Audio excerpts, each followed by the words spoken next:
Good evening and welcome to blackdoctor.org. I am your host, Shameika Rhymes, and welcome to Soulibration. Let me know where you are watching from and how you're doing this evening. It's been a while. I have missed y'all. So remember to share this with your network. And if you have any questions at all tonight, drop the questions in the chat because you guys are the co-hosts.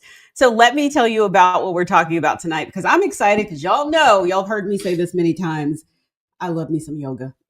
So this week, we are focusing on how yoga and somatic practices can help calm stress and anxiety while supporting us through things like grief, trauma, and life's biggest challenges. So we're going to explore how embodied healing and nervous system regulation create space for resilience. Now, we're also going to take a look at how some of these practices can also bring balance and how wisdom from community can also guide us in times of uncertainty and transition. Now, I am excited about tonight's guest. Michelle Cassandra Johnson. She is an author, a healer, and spiritual teacher whose work sits at the rich intersection of mental wellness, embodied healing, and social justice. She's a former clinical social worker with over 20 years of experience, and she integrates yoga, somatic practices, and ancestral wisdom into her work, guiding individuals and communities through collective healing. So let's bring on Michelle.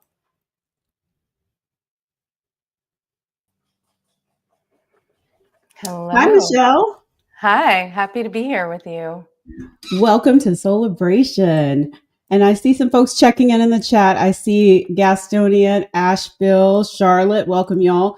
So let's start this because I think that people don't even really know what yoga is. I think they just think it's a buzzword and they don't really understand what it is. And it can be overwhelming or scary. So for the people that just think of it as just some slow exercise, can you tell us how would you define yoga? Yeah, I love this question because some people who've practiced with me for some time are still in their discovery process of what yoga is.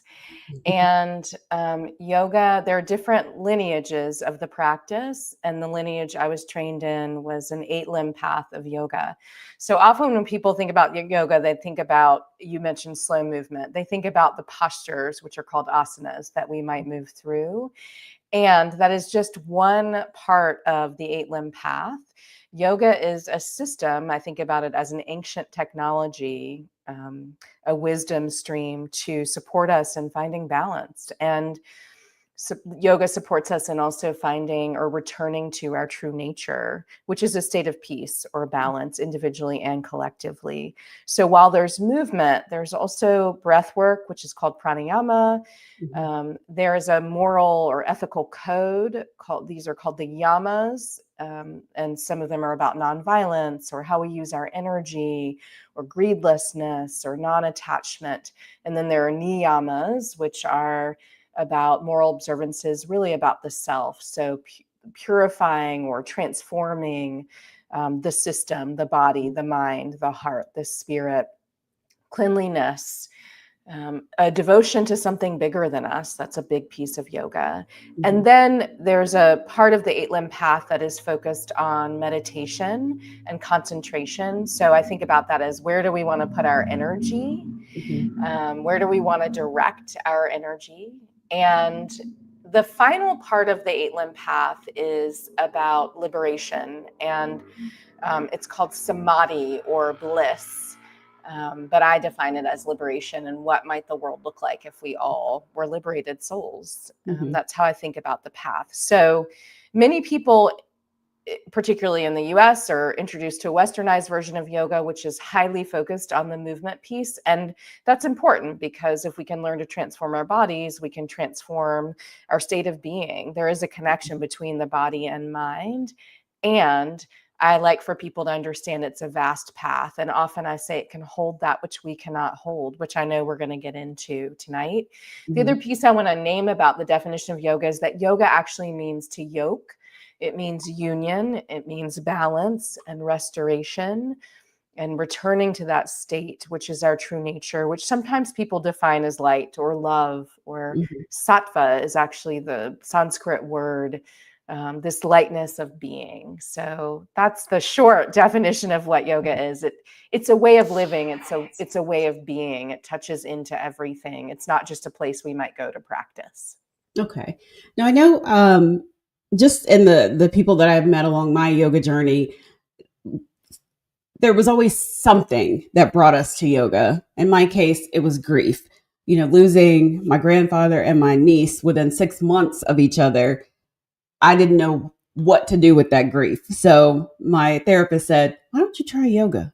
So that's how I ended up at yoga, and then met someone else that was there dealing with a miscarriage, the grief from a miscarriage. So it was like we all had a story. So what led you to yoga? This is such an important question for us all, right? Those of Mhm. us who practice or would like to practice. I first started practicing yoga a long time ago when I was a teenager, but I didn't really know I was practicing yoga. And then, Mhm. because that's not how it was presented to me, and then I practiced in college, but it was more of a fitness class and less of a spiritual journey, which is how I Mhm. think about yoga as a spiritual path. And in graduate school, I started for social work. I started to practice a lot more after experiencing a trauma. I was sexually assaulted in graduate school, and a friend took me to a yoga class, and then I started going to yoga with them every week and then multiple times a week. And then a studio opened up across the street from my house years after that first entry into a consistent practice of yoga. And I practiced with many different teachers from different lineages. And when I decided to go to yoga teacher training, it's interesting you mentioned grief, because a month before I started my 200-hour training, I lost a beloved, a dear friend. Mhm. He passed at the age of 39, and it was a shock to us all. And so I entered this time of like deeper study and deeper practice, and with the intention of integrating yoga into my then social work practice. And I was faced with and had to reckon with all of this grief from losing a Mhm. friend, right, prematurely. So I think, yoga, what led me to yoga is a desire to heal, even though I Mhm. didn't really know that the first time I went into a practice where it was shared as a spiritual practice, which was when I was in graduate school. And that's still true. I still return to my practice all of the time, in order to heal, and not just myself, but to explore how do we heal together and as a Mhm. collective. So that's what led me to the path of Thank yoga. you for sharing that. Hi, Nadia. I see you in the chat. Let us know if you have any questions. And I'm curious, those that are watching, have you ever practiced yoga or are you thinking about it? Let us know. So, how does yoga go beyond just the physical poses to support these things that we're talking about, like emotional healing, stress relief? I know for me now, it's more of a work's getting on my nerves, so I need to go work Mhm. this out in yoga and focus on the poses and the moves and the people in the room versus being in my head, being stressed out about something that I can't fix till tomorrow or the next day. Mhm. I love this. I taught yoga this morning, and asana, a movement and meditation class, and I teach every Wednesday morning. And someone came in, and their husband had just passed, and a few days ago, and I Mhm. knew that when they came into the class. And they came into the class, they started talking to me a little, and then they went in to set up their mat, and I went in to start to teach the class, and they were talking to some of their students about what happened and with their husband. And they said I shouldn't talk about that here. They like covered their mouth and said I shouldn't talk Mhm. about that. And it was before class, and also it's me, and I Yeah. said you can talk about whatever you need to talk about. Like, this is a fresh wound for you and Mhm. loss. And if you can't be with it here with this ancient technology that is designed to meet us exactly where we are, then where can you bring yourself, right? Where Mhm. can you bring your full self? So that became the theme of the class. I've been thinking about it all day and really present to it. And this way that, if we enter yoga through the physical postures, that's great. And there's so much more that we can expand into. And the intention of the path, as I referenced a few moments ago, is to bring us into balance. It's also to teach us how to witness our Mhm. experience. It's also yoga helps us to begin to understand our patterns, which are called samskaras, our tendencies. and to question whether or not we want to continue to engage in these patterns or Mhm. create these kind of tendencies, many of which are connected to suffering individually and collectively. Yoga helps people feel calmer, a calmer state of mind, a calmer state of being. It brings about that peace, or it can bring about peace, even if it's for a moment. We can touch Mhm. into it. And then we have this path that can help us return to that place. And we can notice when we're not aligned, when we're not in a state of peace, when something needs to change or shift. So it's in my mind, it's such a brilliant technology that has everything, every part of it is, I think, designed to respond to some layer of who we are, like the physical, the mental, the emotional, the spiritual, and any other layers we may use to describe ourselves, or words we might use to describe the layers that make us us. So it is, I feel like it's everything. And it is this pathway to help us, I talk about this a lot, be better humans to ourselves and to one another. It is about kindness. It is about compassion. It is about truth in addition to peace. Mhm. I know for me, it was also setting aside time for myself, being very conscious of this is my me time, being able to turn off that phone, put it in a locker or cubby hole, wherever they have it in the studio, and just be shut off from the outside world for an hour, hour and a half, however long the class is. But yeah, I miss that so much. I need to get back to it. Yeah, Yeah. that point is so important, that people carve out time for practice. I mean, Yeah. that's part of the practice, to say, I Mhm. need to go sit on my cushion for 10 minutes, or I need to go Mhm. into a space to be in community and breathe and move with other folks, right? And try to Mhm. return to myself and return to my center. I need to be led. This is how I feel a lot when I go to yoga classes, that I just Mhm. want someone to lead the class, because I Yeah. teach all the time, right? I just need somebody to guide me through, right? So I don't have to be in the role of teacher or guide all of the time. So I think that's essential, that point that you raised about, I had to actually carve out the time to say, I'm important enough to show up for Mhm. myself in this way. Yeah. And before I knew it, a year and a half had gone by, and I was like, I've been consistent. I'm not Yes. normally not this consistent with any type of exercise or anything like that, but that it just became a stress reliever for me, and a way to tap into some healing and stretch. And so that leads me to the next question, because many of us carry stress in our bodies without even realizing we're holding on to all this tension all day. So what signs should we look for that our body is holding on to tension or trauma? I've been feeling this because I was traveling and in the car a lot, and I was like, oh, my back, right? My body, Mhm. things felt, the back is such a, often that is a part of the body that will hurt when we need to move a bit, right? When Mhm. we've been sitting too much, but also tightness in the body, tension Yeah. in the body. That's an indication that we need to stretch or Mhm. open some part of the body, or lengthen, right? Make space or breathe more deeply. So, shortness of breath, when we can't Mhm. actually find a deep breath, Yeah. that's an indication as well in the body. And then there are other signs of, like, if I am coming at somebody sideways emotionally, Mhm. that's an indication my body and mind and emotions are not in balance with one another, that something is misaligned and needs attention. Often the body, for me, and it may be different for other people, is the first indicator. Like, the Mhm. soles of my feet hurt, right?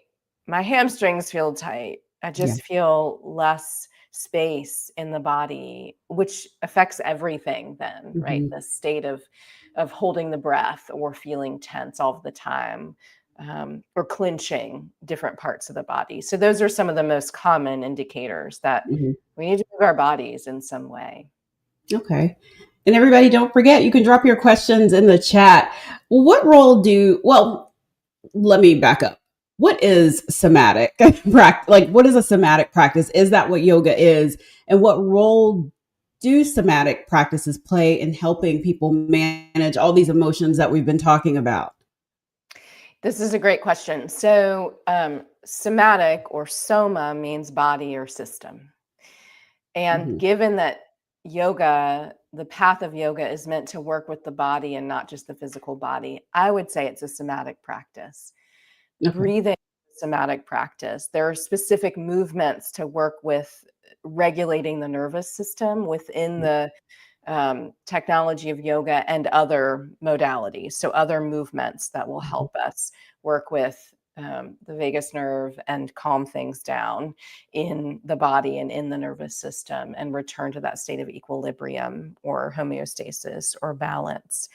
I would say Tai Chi is or Qigong, those are somatic practices, they're movements to help us understand what is my soma doing, Mhm.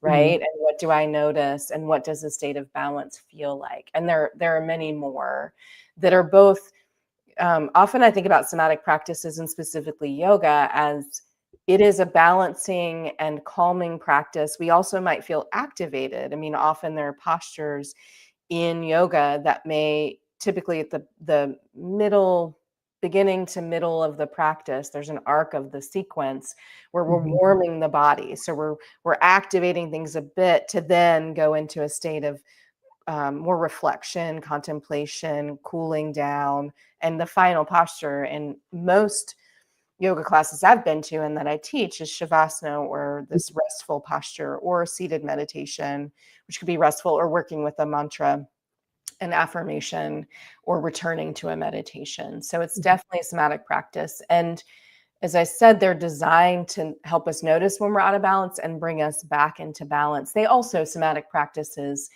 and there's a modality that's more of a therapy practice called somatic experience, is meant to help us respond to trauma. Mhm. So when trauma happens, it throws us off balance, it moves us out of the body. There can be dissociation and dysregulation. And often we're not in a state of homeostasis and don't know how to get back there. There can be anxiety and depression that are connected to that, or PTSD. And so there are somatic practices to help us work through some of those symptoms that can emerge when we experience trauma, a one time traumatic experience or ongoing trauma.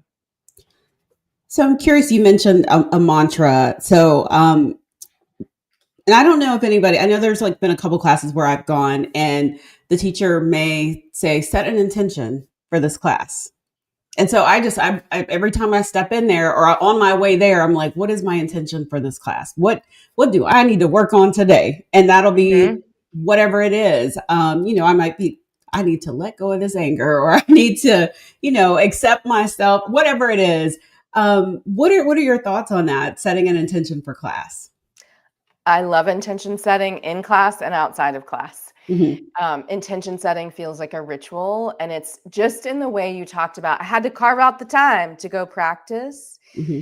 The intention is I am going to focus my energy in this way and Yeah. on this, whatever it might be. I want to breathe. I want to notice when my mind has wandered and bring myself back. I want to ground. I really want to feel my connection to the earth.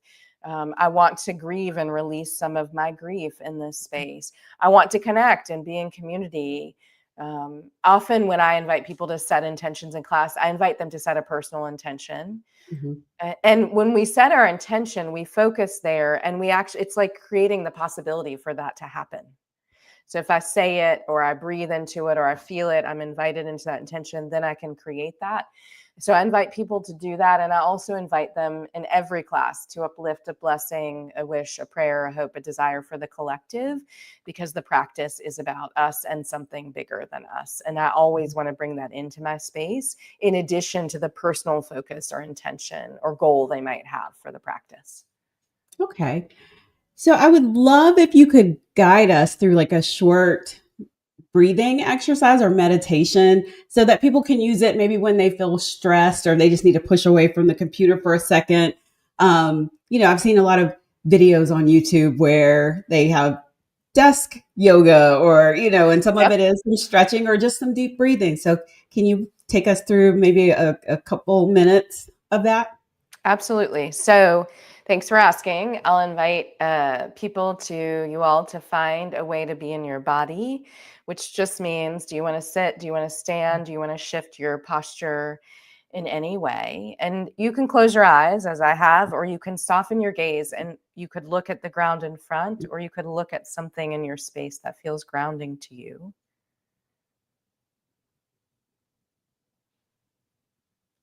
I invite you to bring your shoulders back and down. Our shoulders love to live next to our ears. Well, they don't really like it, but they tend to do that. And so I invite you to soften them onto your back and to create some space as you bring your awareness to your body and your breath.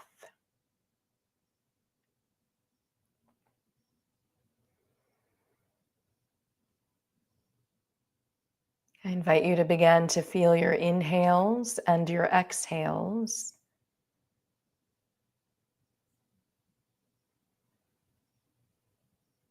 And perhaps this is the first time today you've turned toward your breath and noticed your inhales and your exhales.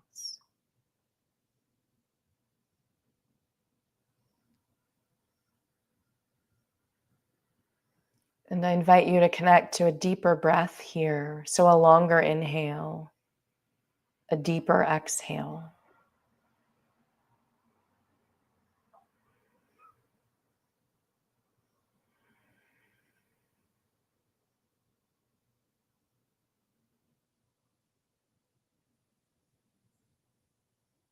And as you deepen your breath, notice any sensations in your body and any emotions moving through.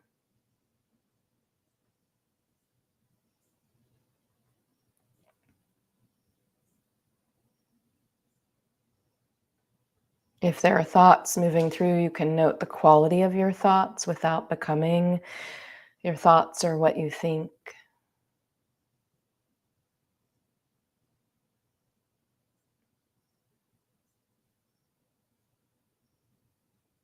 Notice your heart and your spirit and any other parts of yourself you wish to bring your awareness to.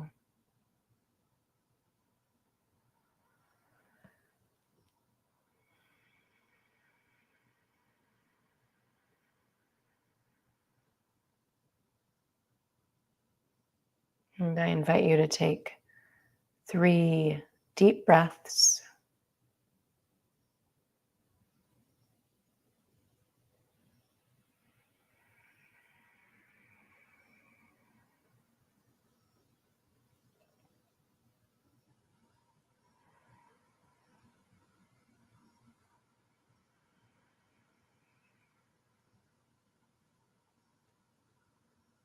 And just know you can return to the breath anytime you need conscious breathing and awareness. And when you feel ready, if you closed your eyes, you can blink them open and return. That was good. What do you guys in the chat think? Thank you for that. I'm Sure. relaxed now. I'm so glad. I could do that all day. I love it. What are some other simple yoga or somatic tools that people can turn to in moments of like overwhelm, anxiety, stress?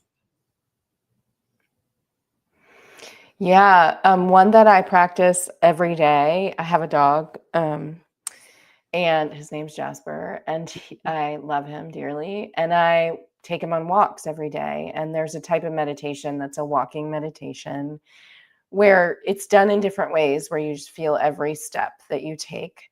Or you commune with the natural world, the more than human world. And I notice, and on the morning walk in particular, it feels like a meditation because I notice all the sounds around me and the world waking up and the trees and the sunlight. So people could take, a moment to look outside, go outside as a somatic practice to not only notice, oh, there's something bigger than what might be happening on my computer or in front of me or in my life, but also to connect with that something bigger. That's one. We mentioned breathing, and I just led some, which is conscious breathing is a really important somatic practice, bringing awareness to the breath and then using the breath to regulate the system, the soma, the nervous system. Rest is a somatic practice, right? Taking time. And there are some practices in yoga called, in particular, yoga nidra, which is a deep rest practice, which could be 5 minutes, 10 minutes. Often it's a little bit longer, 20 minutes, but taking even 5 minutes to say, I'm going to turn off the lights or change my posture and just close my eyes and invite in rest. That's a Mhm. somatic practice, to invite Mhm. in balance. Withdrawing from technology is a somatic practice, given the Yes. age we're in, right? With technology being so front and center. Connecting with friends at times and community is a somatic practice. Laughter, right? That's a somatic practice. Crying is a somatic release, right, of energy and tears, somatic practice. So there are and movement. I mentioned some different movement modalities earlier. Movement is a somatic practice too, like conscious movement in the body, moving energy, moving with the flow of energy in the breath is a somatic practice. So Mhm. it's likely people listening do many of these things, and so many of the ones I named are often readily accessible, right? You just Mhm. need your body and your breath and a moment to turn your attention to the body and breath. I love that you brought up the yoga nidra because that is one thing I relied on heavily, and actually did it before this interview. Great. I do it almost every day, but I really relied on it after having surgery because I couldn't stretch. I couldn't do Yeah. any of that stuff. So I would find one on YouTube and just, I would listen to it. Sometimes it put me all the way out a deep rest, but it was very helpful. Can you talk a little bit more about what the yoga nidra is? I know there, and how do we find, or what's the best? Is it better to go in person to a class to do it the first couple times, or is it, do you suggest just finding something online? That's a great question. I love Yoga Nidra as well. And I'll just plug one of my favorite teachers, Tracy Stanley, who and Octavia Rahim are rest teachers, Yoga Nidra Mhm. teachers. And I trained in Yoga Nidra with Tracy and have taught it for many years prior to training with her. Yoga Nidra it's a deep rest, and while it can invite in sleep, where we go to sleep and we don't hear the words anymore that are being offered to us through the meditation, it's also a practice to help us get into that liminal space between awake and fully asleep. Mhm. So again, it's okay if you fall asleep, but it's this between space. And the idea is that we can gather some information that we might need. So often in Yoga Nidra, we set a sankalpa, an intention in the affirmative, and we plant that seed at the beginning of Yoga Nidra, and then are guided through, and it's practiced in different ways, but usually there's some body awareness in it, that we're guided through different parts of the body. Mhm. And then in some yoga nidras, we bring our awareness to the third eye between the eyebrows, or the heart, or some space in the body, and let our attention rest there. And then often there's a period of silence to let whatever wants to come through in that liminal space. So we can go into Yoga Nidra with the intention of resting and with a question or a hope or desire, or just go in and explore what might come up for us when we're in that between space where we're not so focused on our thoughts and we're not fully knocked out, although it can be 20 minutes of Yoga Nidra is equivalent to 4 hours of sleep. Mhm. Right? It is that powerful. And Yeah. so we might be asleep and then come back in and be fully awake and feel more energized. That's one of the intentions, in addition to gathering some information that we can't really gather when we're grasping on to thoughts.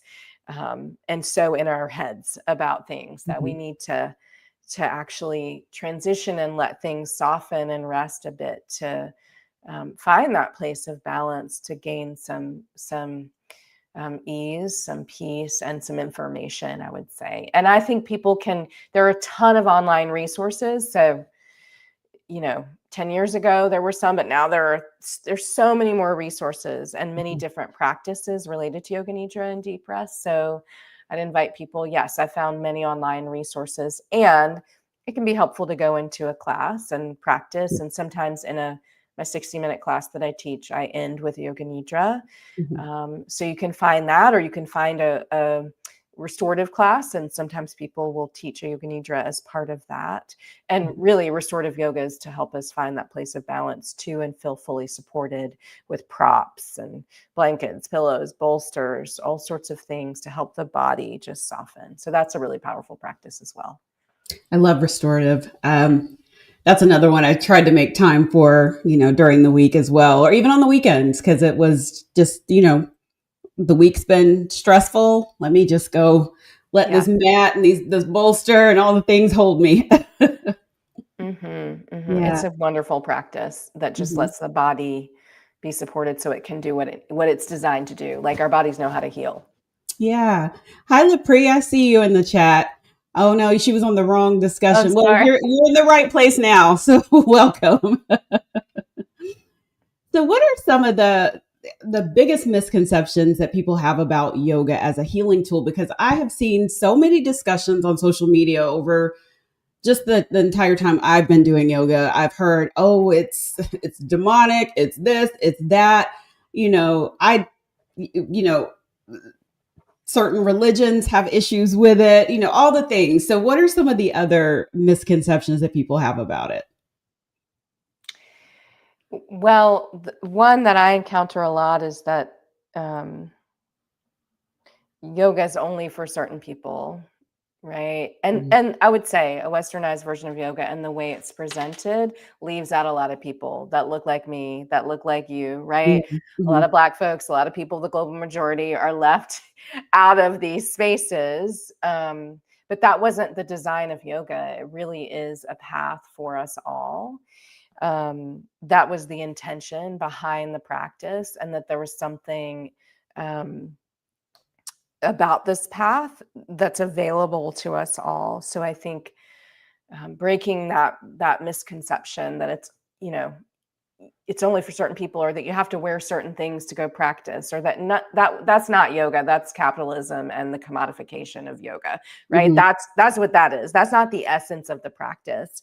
And you mentioned religion, and that's a huge topic related to this, because sometimes people feel like, depending on their religious background, um, that yoga is, you said, demonic or sacrilege, or like not Mhm. aligned. And it is a spiritual practice that is about God, goddess, spirit, something bigger that's not Mhm. always talked about in classes. But there are ancient texts that are connected to the technology of this practice that speak very openly about the intention of this practice and the oneness that exists within it, or the divinity that exists within it and within us all. And in my mind, as an interspiritual person, divinity touches everyone. And so regardless of background. And some of the movements, like bringing the hands together at heart center, that's a prayerful posture, which we see Mhm. in other religions, Yeah, right. right? Or chanting, or singing, right? Making Mhm. sounds to invoke a certain energy. It's not, yoga is not a departure from other spiritual lineages or paths, and in fact there's a lot of overlap. So would invite people to try on what resonates with them. Mhm. And there's so much connected to yoga. There's enough. And so try on what resonates with you. I'd say learn the path as well. And the other piece about yoga is that I mentioned this kind of when I talked about the postures, that it is a physical practice and it's so much more. So there's a misconception that it's just about the physical, not about the mental, not the things we've talked about. It's about Right. everything and can transform so many things in our lives. And yoga and their different paths, but yoga in my lineage and teaching is about service. Mhm. It is about a devotion to something bigger, and it is about transforming what we experience within our lives and beyond, right? What is happening here, unfolding on the planet. So that there's a level of devotion and service and surrender that are connected to yoga as well. And there are probably a thousand other misconceptions about it, but those are some that are pretty common. Okay. You brought up a good point. People not knowing what to wear, saying I have to wear specific things to go to yoga. Can you talk a little bit more about that? Because I've invited people to come to yoga and they're like, I don't have anything to wear. I can't come. It's not about what we wear. I mean, I just want to be clear. Yeah. Like, yes, there is a market Hmm. where we are sold certain things, and there's an image that's presented to us that might make us believe we need to wear $200 pants to yoga, and have the latest style. And that's not what yoga is about. Now, pride in what we look like, sure, but that's not what yoga is about. Yeah. It's about all the things we've talked about. And so people can wear comfortable clothing. That's what I always say. Wear something that's comfortable for you. Mhm. That might be sweatpants, or it might be leggings, right? Or it might be a t-shirt. But wear what feels comfortable so that you can move in your body. So things that aren't restrictive, really, Mhm. because it is about spaciousness. People get caught up in that, um, it doesn't matter, right? It's Mhm. yoga. I always say yoga is designed to move us, and so that's what we're opening to, right? And if we're caught up in what we look like or what we wear, then it blocks in some ways the transformation that's available to us through this path. Mhm. Lapri, I don't either. She says I don't have no I Lulu see mini. you. I see you, Lapri. I see you. That's Well, right. Lapri, you could come with me to class when I get back to class. Wear your sweatpants, wear your Target leggings, whatever it might be. It doesn't matter. Just wear comfortable clothing. Yes, So you yes, can move in your body and feel okay moving in your body. yes. Well, you guys, we have a few minutes left. If you have a question, please drop it in the chat. Let's see. Now, music and nature are powerful healers. You talked about being in nature, going outside. How do you integrate that into your approach to yoga and somatic healing?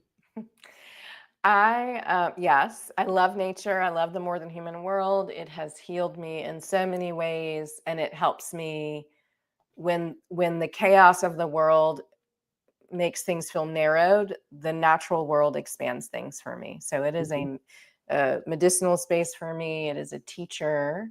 And I happen to teach weekly in Winston, where I live. I teach what's called earth flow. And so it is we have solar flow there, earth flow, yin, yoga.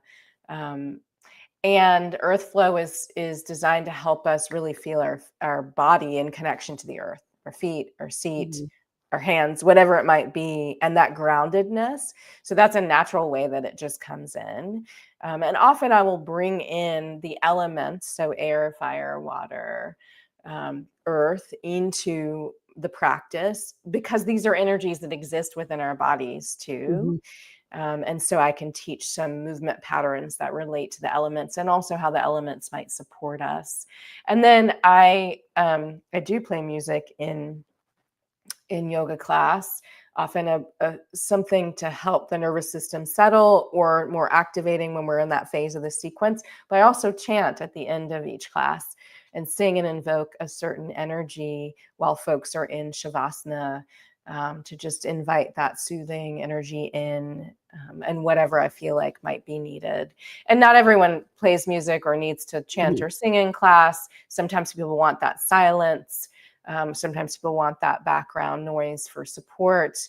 And music is transformative and can be healing as well. So it just depends. But those are some of the ways that I bring in nature and earthing into practice, and music into practice. Oh, Patsy Graham Walton Yes. says yoga keeps me grounded. I love that. Me too. Love Yes. that. Yes. So this is going to sound like a crazy question, but I have always wondered this, and I just have never asked my instructors.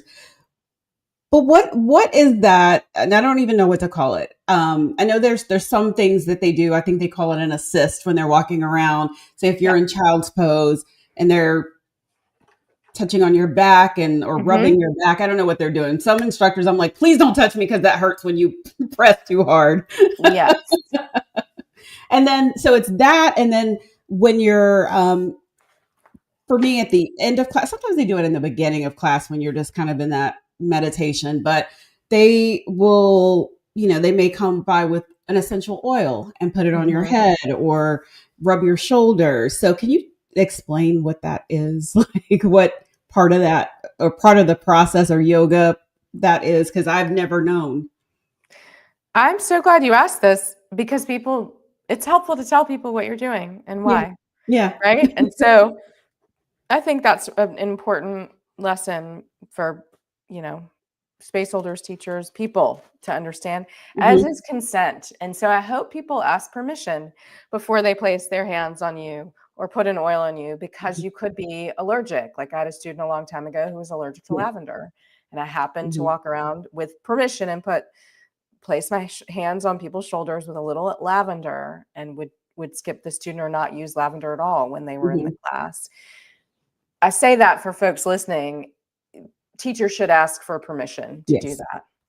And I don't really use essential oils in my class for this reason that Lapri just put in. A lot of people are allergic to them, but often it's Hmm. to, different essential oils elevate. Like grapefruit elevates. I used to use that a lot. Lavender is more calming. Chamomile is calming. Yeah. Frankincense is protective.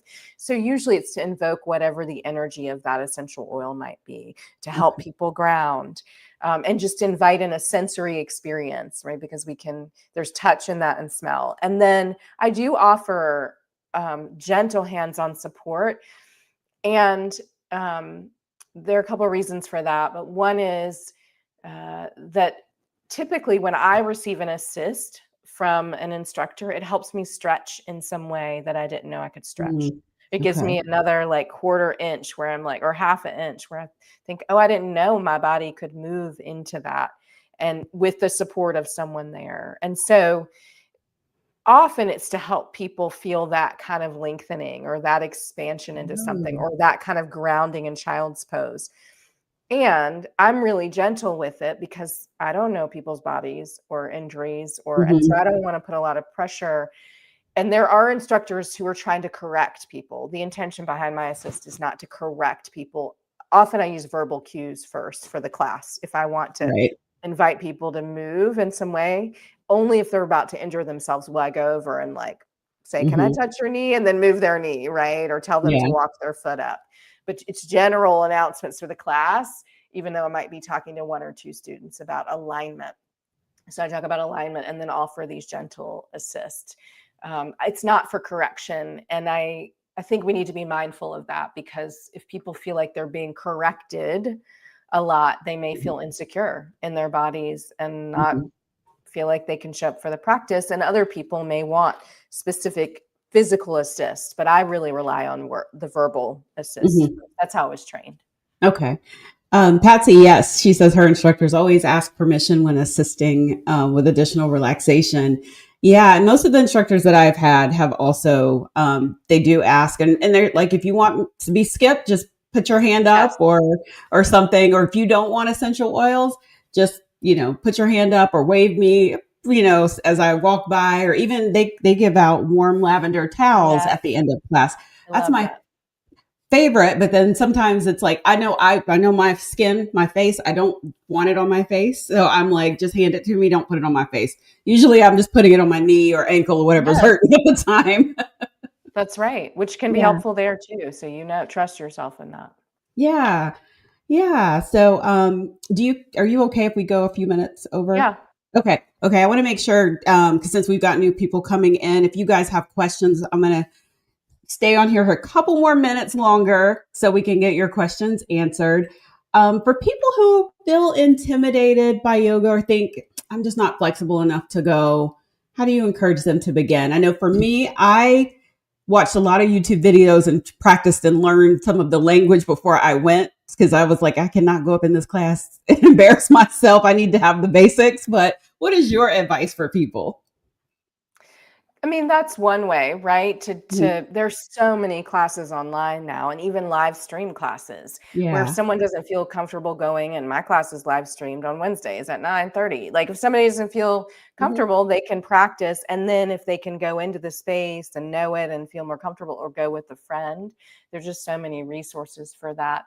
And I always try to teach in a way, I don't know who unless someone says I'm a beginner, I don't know until if I watch their practice, I might think, oh, maybe they haven't practiced Hmm. these postures as much. But I try to teach to them, because I know the people who've been to class 1,000 times know the postures and the cues. And so I'm trying to teach the Hmm. person who may need more support, even though I'm teaching the entire class, which Right. feels like a more inclusive way. And I would say, it can feel awkward to know where your hand's supposed to be in your foot, and it can move fast depending on the type of class that it is.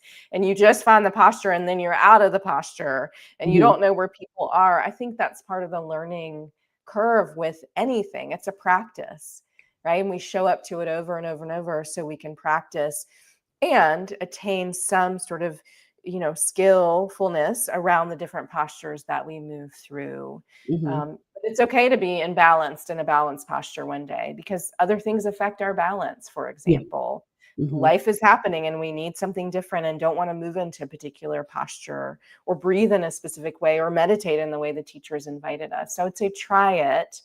And if you can, try it more than once, because in my experience of yoga, after a few classes, I felt more centered in the Mhm. practice and in myself and felt like, okay, I can go back. I've started to reap the benefits of the practice.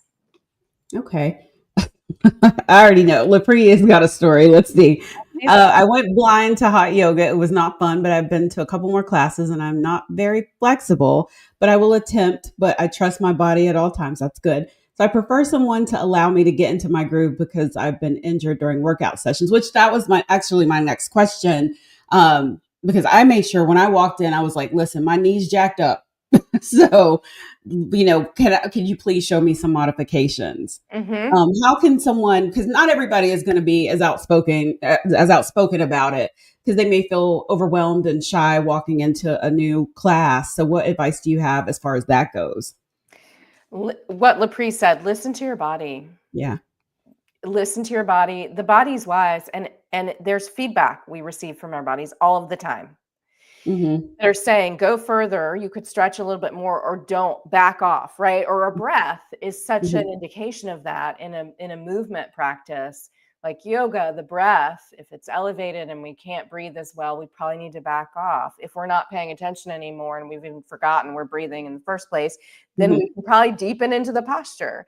Mm-hmm. That's the breath is such a teacher and indication of what's happening in the body. So please listen to your body. And I always say that in class. I say, I'm inviting you into these different postures, and I invite you to listen to your body more than you listen to me, Mm-hmm. because the body it contains the wisdom, and we know, and there's a retraining process that happens for many of us as we learn how to listen to our bodies, because Mm-hmm. so many of us have been conditioned not to.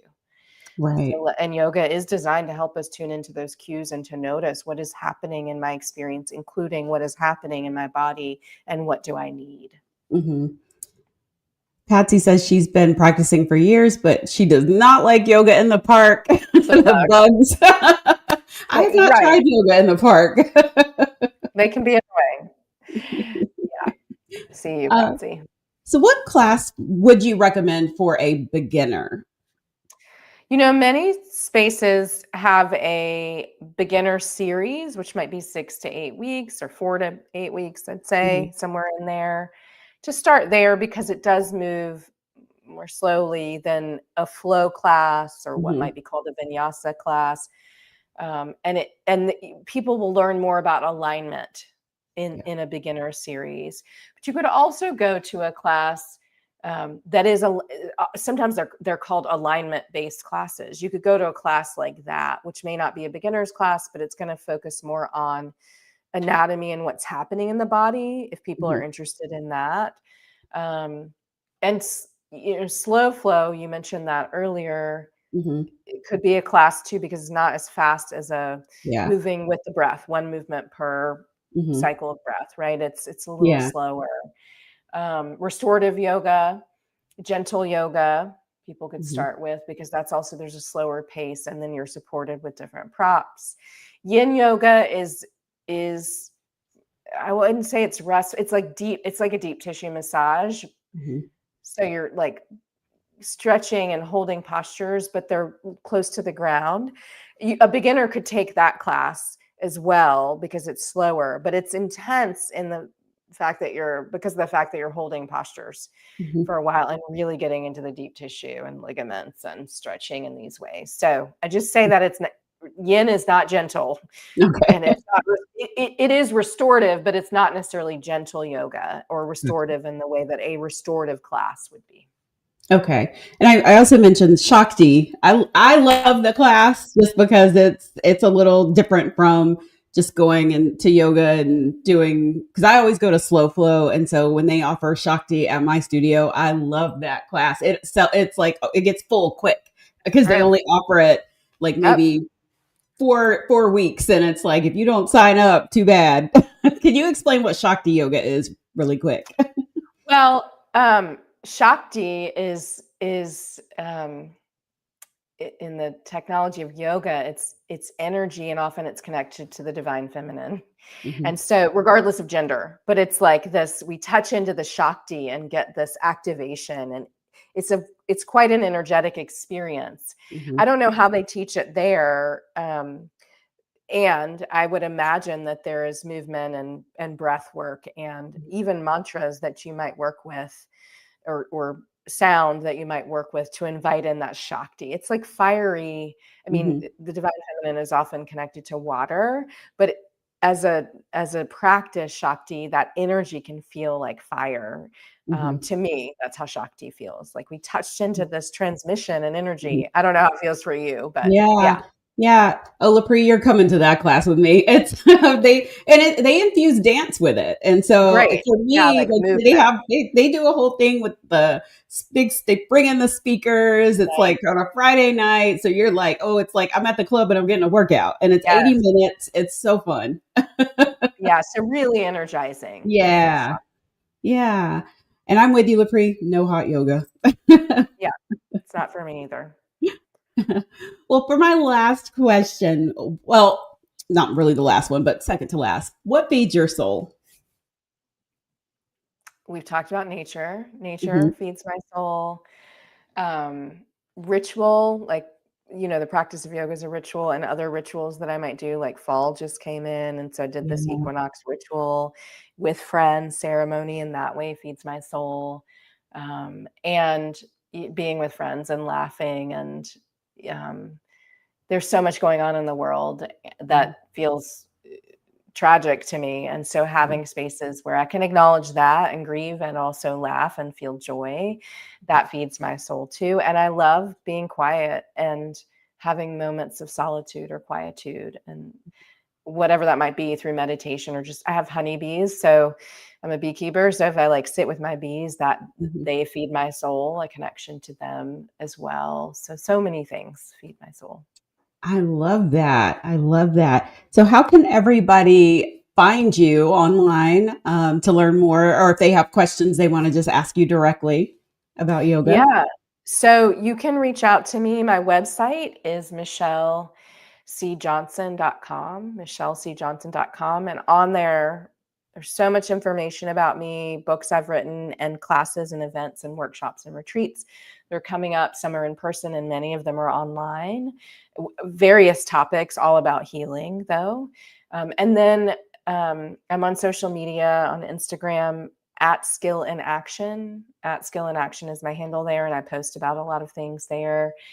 Um, and I teach a class which is live streamed every Wednesday at a place called Lotus Yoga in Winston-Salem. And so if you go to Lotus Yoga Academy in Winston, you can sign up for that live stream class if you're not in my area. But it's at 9:30 every Wednesday. Those are a few ways, but all of those are, you can find that information on my website as well. Okay. Thank you, Michelle, for coming and sharing your knowledge with us. Like this, I loved everything we've talked about today. And it sounds like you've convinced Lapri to come to yoga with me. So glad. That is good. Yes, excited to see how that unfolds. Thanks for inviting me here and for the conversation and your interest in this topic. Yeah. So for more information on the benefits of yoga, you all can head over to blackdoctor.org. There's articles and resources over there. But coming up on Celebration next week, did you know that breast reductions aren't just cosmetic? And what you may not know is I am recovering from a breast reduction. So it can help with relieving back pain, shoulder grooves, rashes, and more. And yet so many women are left in the dark about what to expect. So we're going to talk all about it next week on Celebration. We're going to talk about the procedure, the healing process, and what every woman considering it should know, especially about the post-op recovery because it's been a journey. So join me next Wednesday at 7 o'clock right here on blackdoctor.org. I will see you guys then. Have a soul-filled rest of the week. And thank you, Michelle, for joining us.